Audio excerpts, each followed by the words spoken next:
بسم الله الرحمن الرحیم. الحمد لله و الصلاة و السلام علی رسول الله صلی الله علیه و سلم و علی آله و صحبه اجمعین. دوستای عزیز، خواهرای محترم، برادرای عزیز، السلام علیکم و رحمت الله و برکاته.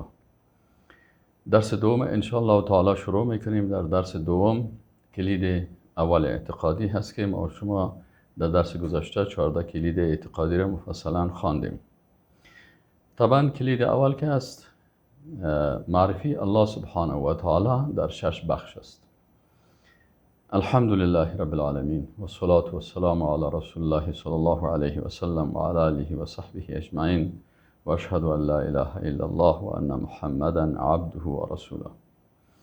خب شما انشاءالله درس دوم در کتابتان یافتین. اگر کتاب باز بکنین و از روی کتاب سیل بکنین انشاءالله تعالی درس خوبیات میگیرین و انشاءالله مؤثر خواهد بود. وقتی به قرآن عظیم الشان مراجعه میکنیم، قرآن عظیم الشان الله متعال اول بر ما معرفی میکنه. در 6 چیز معرفی میکنه. معرفی ذات الله هست، معرفی نامهای الله هست، معرفی صفات الله هست، معرفی افعال الله هست، معرفی عبادت الله هست و معرفی حکم یا تخصیص حکم یا اطاعت از شریعت الله متعال است. در این 6 بخش قرآن عظیم الشان برای ما الله متعال معرفی میکنه. مثلا بخش اول گفتیم معرفی ذات الله است. الله متعال ذات خود برای ما معرفی میکنه و با رسول الله صلی الله علیه و سلم میگه که اعوذ بالله من الشیطان الرجیم بسم الله الرحمن الرحیم قل هو الله احد. بگوی رسول الله صلی الله علیه و سلم هو او ذاتی که تو را عبادت میکنی و خالق آسمان ها و زمین است و قرآن نازل کرده و تو را پیغمبر خود گشتانده، هو الله. الله نام داره. پس الله متعال نام خود معرفی کرد که الله هست. بنابراین ما حق نداریم که نام الله را ترجمه بکنیم و یا نام های دیگه مثل خدا و خداوند و یا مثلا گاد به انگلیسی یا سختن به پشتو این نام ها را بگذاریم، چون الله متعال به رسول الله صلی الله علیه و سلم میگه که قل بگو که هو او ذاتی که تو را عبادت میکنی الله هست. او ذات احد یگانه هست. قل هو الله احد. الله الصمد. او ذات بی نیاز است. لم یلد ولم یولد ولم یکن له کفوا احد. او ذاتی هست که کسی را یا فرزند را به دنیا نآورده است، بنان دختر و پسر نداره. و او ذاتی هست که از کسی زاده نشده، یعنی ضرورتی به مادر و پدر نداره. ولم یکن له کفوا احد. و هیچ کسی کفی الله نیست، شریک الله نیست. قسم دوم معرفی نامهای الله است. در قرآن عظیم الشان آیات بسیار زیاد است که نامهای الله متعال بر ما معرفی میکنه. له الاسماء الحسنى سوره حشر آیت 24. الله متعال میگه که برای الله نامهای نیک است. قسم سوم معرفی صفات الله است. بسیار آیات قرآن است که صفات الله متعال بیان میکنن. انزله بعلمه والملائکة یشهدون و کفى بالله شهیدا. انزله بعلمه، این صفت علم الله را بیان میکنه. قسم چهارم معرفی افعال الله است. بسیار آیات قرآن است که افعال الله را بیان میکنه که خالق است، خلق کننده هست، روزی دهنده هست، شفا دهنده هست. لله ملک السماوات والارض. خاص برای الله هست مالکیت آسمان ها و زمین. یخلق ما یشاء. خلق میکنه آنچه را که الله خواسته باشه. یهب لمن یشاء اناثا. برای هر کسی که خواسته باشه فرزند مؤنث میده. و یهب لمن یشاء الذکور. و برای هر کسی بخواه فرزند مؤنث میده. او یزوجهم ذکرانا و اناثا. یا برشان اردو فرزندهای مذکر و مؤنث میده. و یجعل من یشاء عقیما. و هر کس را که الله بخواه او را عقیم یعنی نازک اولاد نمی داشته باشه. انه علیم قدیر. قسم پنجم معرفی عبادت الله هست که و ما امروا الا لیعبدوا الله مخلصین له الدین. بسیار آیات قرآن است که تخصیص عبادت به الله بیان میکنه و اقسام و انواع عبادت بیان میکنه. قسم ششم معرفی حکم الله هست. الله متعال میگه که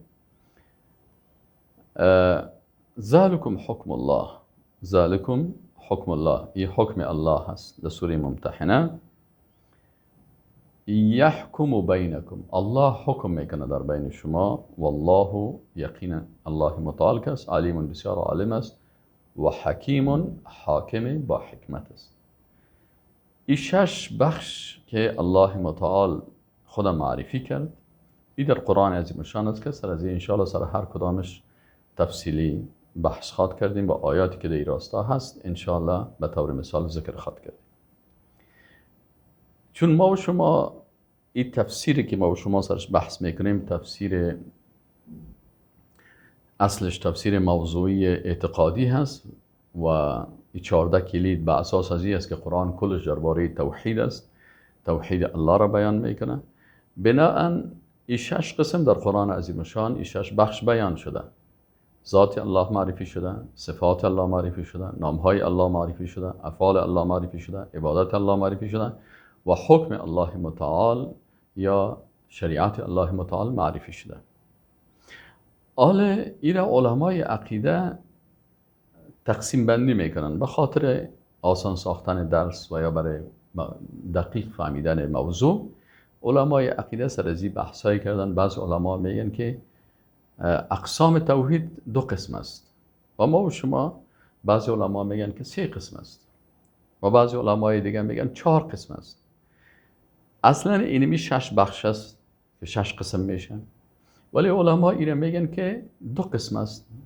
ما اونا وقتی که گپشان بفهمیم اونا علما هم همین 6 قسم بیان میکنن. مثلا بعضی از علما میگن که توحید 2 قسم است، یکی توحید علمی خبری هست و دیگهش توحید ارادی طلبی هست. وقتی تفصیلش هم میخوانیم این علمایی که میگن توحید علمی خبری چی معنی؟ میگه خبر عن الله و اسمائه و صفاته و افعاله. میگه این توحید علمی که باید ما علم داشته باشیم و این خبر داده شده برای ما در قرآن عظیم شان. او کدام توحید است؟ میگه که خبر عن الله، از ذات الله خبر میده و از اسماء الله و از صفات الله و افعال. بنابراین 4 بخش شد: ذات، صفات، اسماء، افعال. این شامل شده علمی خبری. و قسم دومش چی میگه؟ میگه اما دعوت الى عبادته وحده لا شریک له، یا دعوت است به عبادت الله به یگانگی لا شریک له و خلع کل ما یعبد من دونه و ترک کردن هر چیزی که عبادت میشه به غیر از الله. پس در عبادت الله 2 بخش عبادت است. یکی ما و شما تقریبا 6 قسم عبادت ها داریم. عبادت های فکری داریم، عبادت قلبی داریم، عبادت زبانی داریم، عبادت بدنی داریم، عبادت مالی داریم و عبادت تشریعی و اطاعت از الله. این هم عبادت است. اینمی در قرآن عظیم الشان وقتی که کل ذکر شده در توحید ارادی طلبی ایره در عبادت و حکم الله در اینجا داخل میشه. بعضی از علما میگن که توحید 3 قسم است. بعضی علما میگن که توحید 3 قسم است. اونا هم وقتی که 3 قسم میگن امی 6 بخش در 3 قسم تقسیم کردن. ان التوحید 3 اقسام: توحید الربوبیه و توحید الالهیه یا الوهیه و توحید الصفات. در توحید الربوبیت چی را میگن؟ میگن در توحید الربوبیت به این معنی که الله متعال در قرآن عظیم شان گفته که الحمدلله رب العالمین. وقتی که الله متعال رب العالمین است باز میگن که توحید الربوبیت چی معنی؟ یعنی هو افراد الله. یک عالم چی میگه؟ میگه افراد الله بالخلق والحکم الکونی والشرعی.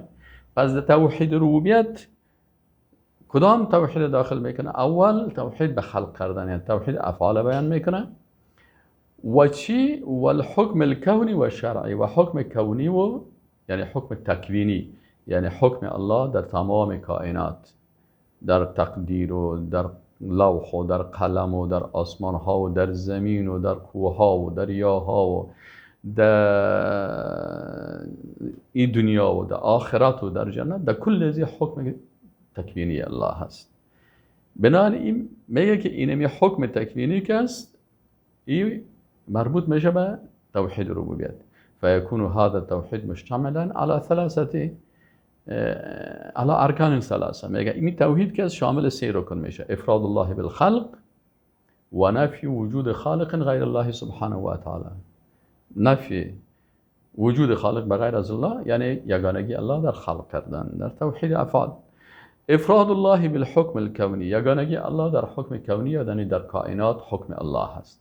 و افراد الله بالحکم الشرعی، و یگانگی الله در حکم شرعی یعنی حکم الله متعال یعنی تشریع یا شریعت. و معنایش است انه لا یملک حق التشریع، یعنی حق التشریع که ای تحلیل و تحریم الا الله عز وجل، مگر الله حق حلال و حرام کردن کس نداره بغیر از الله. بنابراین علمایی که توحید تقسیم میکنن به توحید ربوبیت، در ربوبیت چی نمیگن؟ توحید ذات هم ذکر شد، توحید افعال هم ذکر شد و توحید چیز ذکر شد؟ توحید حکم الله متعال، حکم تکوینی و حکم تشریعی، این هم شامل میشه به توحید ربوبیت.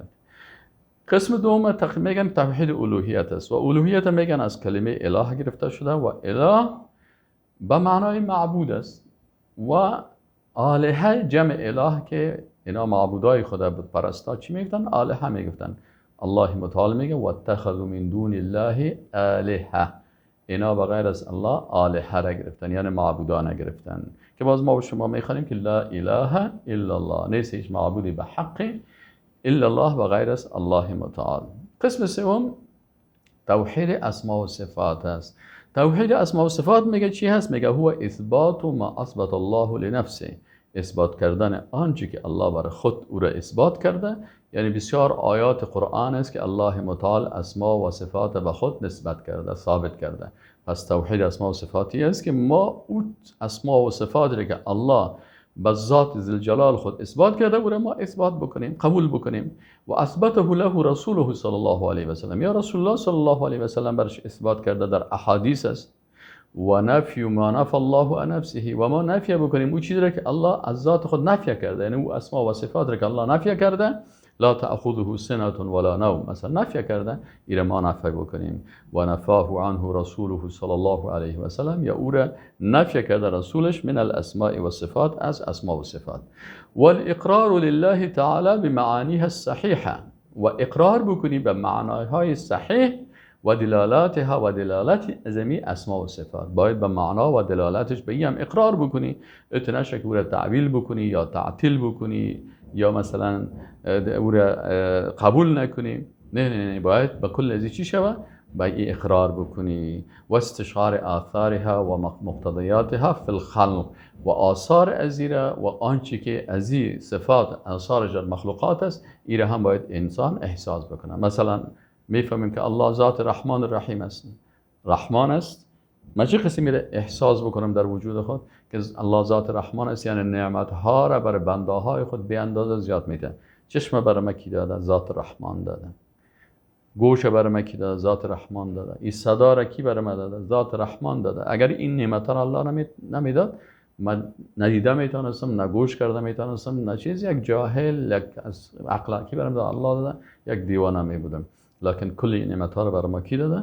الله داده که ذات رحمان است. پس توحید اسماء و صفات چی است؟ که اینمی صفات است که آنچه که در قرآن و سنت ثابت است او را ما قبول بکنیم و آنچه که نفی شده در قرآن و سنت او را هم نفی بکنیم و آثار از او را در وجود خود هم قبول بکنیم. اینی 3 قسم است. پس علمایی که توحید به این 3 بخش تقسیم کردن، اینا هم اونمو 6 بخش در این 3 بخش او را خلاصه کردن. ان شاء الله تعالی ما و شما باز باقی مانده زیرا در سایه بعدی میخوانیم. و السلام علیکم و رحمت الله و برکاته. اللهم صل علی محمد و علی آل محمد كما صليت على ابراهيم وعلى ال ابراهيم انك حميد مجيد.